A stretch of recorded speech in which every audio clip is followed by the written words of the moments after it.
பஞ்சபட்சி. பஞ்சபட்சி நம்ம என்ன நட்சத்திரத்துல பிறந்திருக்குமோ அதுக்கு ஒரு பறவை இருக்கும். வளர்பிறையில பிறந்திருந்தோம்னா ஒரு பறவையும், தேய்பிறையில பிறந்திருந்தா ஒரு பறவையும் இருக்கும். இது நார்மலா நீங்க நெட்ல போட்டாலே அது வந்துரும். என்ன பறவை நம்ம நட்சத்திரத்துக்கு அப்படின்னு நம்ம தெரிஞ்சுக்க முடியும். ஸோ இது வச்சு நம்ம என்ன நமக்கு ஒரு அட்வான்டேஜ் அப்படின்னா, இப்போ ஒருத்தங்க நம்மளை டிஸ்டர்ப் பண்ணிட்டே இருக்காங்க. அந்த எதிரி எதிரின்னு சொல்றதை விட அவங்க எதிரி இல்லைன்னாலும் அவங்க நம்மளை டிஸ்டர்ப் பண்றாங்க.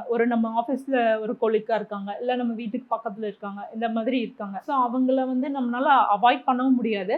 பட் ஆனா அவங்க ரொம்ப தொல்லை கொடுக்குறாங்க. ஸோ அவங்க கிட்ட இருந்து நம்ம தப்பிக்கணும். அதுக்கும் யூஸ் பண்ணிக்கலாம், எதிரிக்கும் யூஸ் பண்ணிக்கலாம். என்ன பண்ணும் அப்படின்னா, நம்மளோட நட்சத்திர பறவை இருக்கும். அந்த பறவை இப்போ ஒரு எக்ஸாம்பிள் நம்மளோட நட்சத்திர பறவை காகம்னு வச்சுக்கோங்க. காகத்தை நம்ம காகமா பார்க்க முடியும். இல்ல சனீஸ்வரன் பகவானோட வாகனம் காகம். ஸோ இதை சிலையை பார்த்தும் சொல்லலாம், இல்ல காக்கா போட்டோ நம்ம நெட்ல பார்த்தும் சொல்லலாம். என்ன சொல்லலாம் அப்படின்னா, நமக்கு யார் தொல்லை கொடுக்குறாங்களோ அவங்க பேரு சொல்லி, அவங்க என்ன இனிமேல் தொல்லை பண்ணாம நீ பார்த்துக்கோ அப்படிங்கிற மாதிரி நம்ம ரெக்வஸ்ட் வைக்கலாம்.